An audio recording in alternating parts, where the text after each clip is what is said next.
नमस्कार। मेरे बचपन के दिन पाठ का अगला भाग। अभी तक आपने देखा लड़के और लड़कियों में क्या भेदभाव।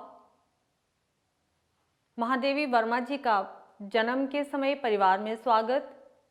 उर्दू फारसी नहीं सीख पाई क्योंकि उनका इंटरेस्ट नहीं था। माँ से उन्होंने हिंदी सीखी, पंचतंत्र की किताब में कहानियाँ पढ़ना सीखा।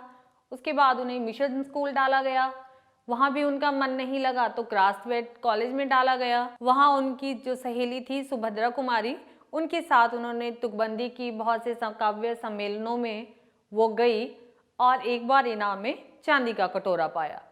जब उन्होंने वो चांदी का कटोरा सुभद्रा जी को दिखाया तो पहले तो वो थोड़ा सा चिढ़ गई।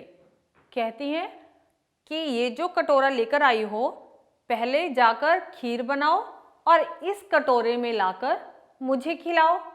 अब थी तो सीनियर, बात तो माननी पड़ती। ये 1917 की बात है। तब गांधी जी का सत्याग्रह शुरू हो चुका था। देश में आज़ादी की लहर दौड़ रही थी, उसके लिए काम किया जा रहा था। गांधी जी एक बार आनंद भवन आए तो वहाँ पर पूरी कॉलेज की छात्राएं और दूसरे लोग जाकर के अपनी कमाई का थोड़ा थोड़ा हिस्सा देश के लिए गांधी जी के पास देते थे।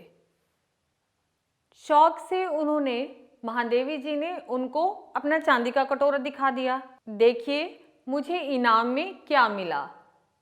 जैसे ही गांधी जी ने उसे देखा तो कहा कि क्या देश के लिए तुम इसे दोगी।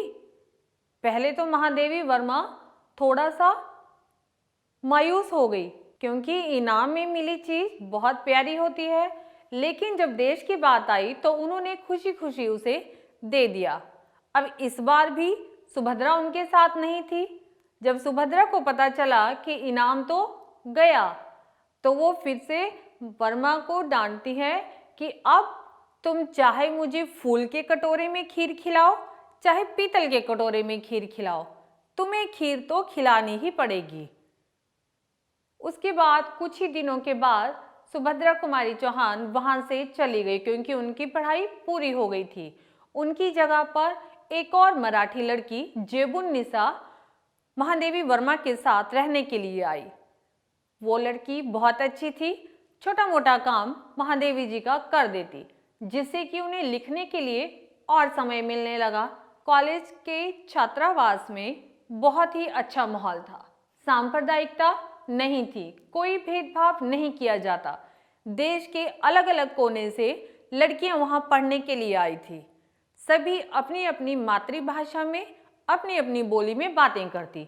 बहुत सी भाषाएं सुनने में मिलती थी, लेकिन क्लास में वो लोग हिंदी ही पढ़ते थे। फिर भी कभी उनके साथ लड़ाई झगड़ा नहीं हुआ।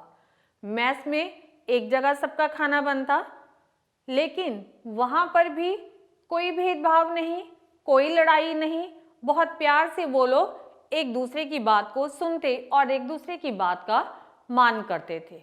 बहुत ही बहुभाषी उस समय जो था उनका छात्रावास का वातावरण था। महादेवी वर्मा जी के साथ जब वो विद्यापीठ गई तो उनके कुछ जो संस्कार थे वो उनके साथ बचपन से ही चले जा रहे थे। कुछ ऐसी बातें होती हैं, कुछ ऐसे संस्कार होते हैं जो हम बचपन के साथ जिनको साथ लिए चलते हैं, उन्हें हम छोड़ नहीं सकते।